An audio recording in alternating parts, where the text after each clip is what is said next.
bow and arrow choke is one of my absolute favorite chokes, and it's also one of the highest percentage chokes in jiu-jitsu tournaments. If our partner gets to the bow and arrow position, a lot has gone wrong already. We don't want them to take our back, certainly don't want them to get a collar grip, but this video is some strategies for our later stage defenses. Now obviously we didn't want to get to this position, but for every technique there's an early defense, a late defense, and an oh-no defense. And so I'm going to show you 3 or 4 different ways where you can stage your survival and escape once your partner gets you into a really bad position to set up the bow and arrow choke. So if Jesse gets my back, we didn't want this to happen. If he gets his hand around my neck, I want 2 hands on 1 to stop him from initiating any attack.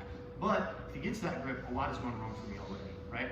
So I'm going to have Jesse finish the bow and arrow choke just so you can see the mechanics. There's 2 critical things. People do this different ways, but there are 2 critical things he has to do.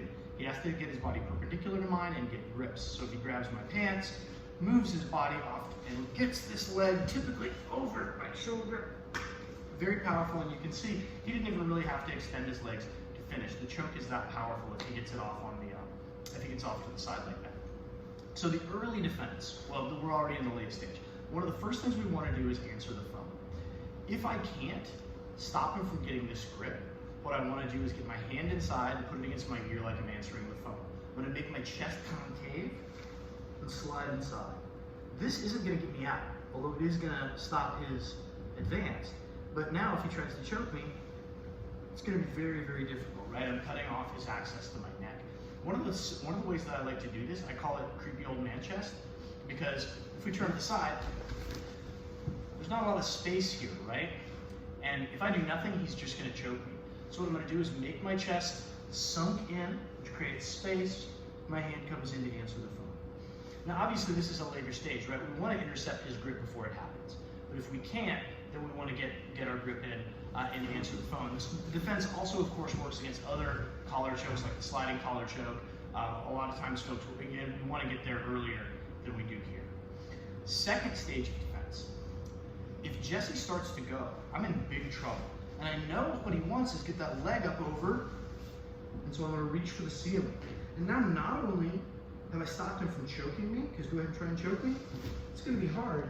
He's also changed his position, right? So I might be able to turn and get on top, having him lose the position.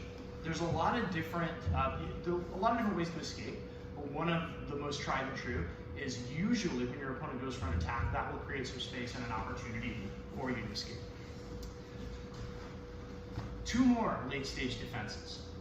If he goes, and this is one of those where we're already deep in. I'm going to try to get, if I can't get my hand in to answer the phone, and I can't get my hand up before he starts to get his leg over my head, what I'm going to try to do is get my hand under his elbow, like a waiter carrying a tray, and as Jesse goes to choke me, I'm going to push it up and over my head. This is one of those where, especially if Jesse actually gets to the position, if you've ever been caught in a guillotine, it often feels tightest right before you get out. And that's sort of the position that you'll be in if you use this escape. So Jesse goes for it, I'm in trouble, he gets his leg up over my head, you feel my voice start to change. Kind of got to risk it for the biscuit there. So those are some more late stage strategies.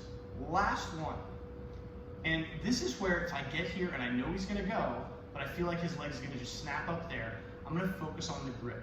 And so right where we make our grip, there's a little pocket. And so what I'm going to do is I'm going to put my index finger in that pocket. And this is not actually me trying to pry, like in the same way that we would manipulate a small joint. We're not going to do that. That's dirty and it's against jiu-jitsu rules. But what I am going to do is if I make a nice tight fist, there's a lot of structural integrity to it. So Jesse has a grip with a lot of structural integrity. I'm just going to put my finger right in here. And that just compromises the structural integrity just a little bit. Now what I'm going to do is I'm going to grip my own gi, because he's really concerned with my collar, he's really concerned with me grabbing his hands, he's going to be less concerned with me grabbing my own gi. I'm just going to show you that as he goes, his body's going to create torque on this grip, and I'm going to pull my grip outside. You'll see what happens to Jesse. Now go ahead and bow and arrow choke me.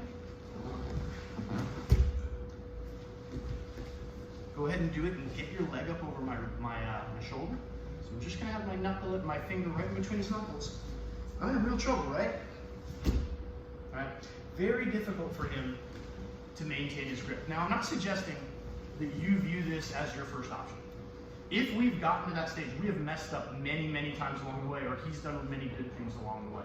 But the point of jiu-jitsu is to know where they're going and to have an answer for them. So don't let them get your back. But if you do let them get your back, don't let them get their arm around your neck. If they do get their arm around your neck, 2 hands on one of the choking arm to try to stop it. If you can't get 2 hands on one of the choking arm, they do get this grip. Defeat their grip by answering the phone. If you can't defeat the grip by answering the phone, then get your hand up so they can't get your leg over their head. If you can't do that, you can push their elbow up over your head. And if you can't do any of that stuff, you can try and defeat their grip. So remember, an ounce of prevention is worth a pound of cure, but if you can't prevent, I want you to be able to cure the problem too.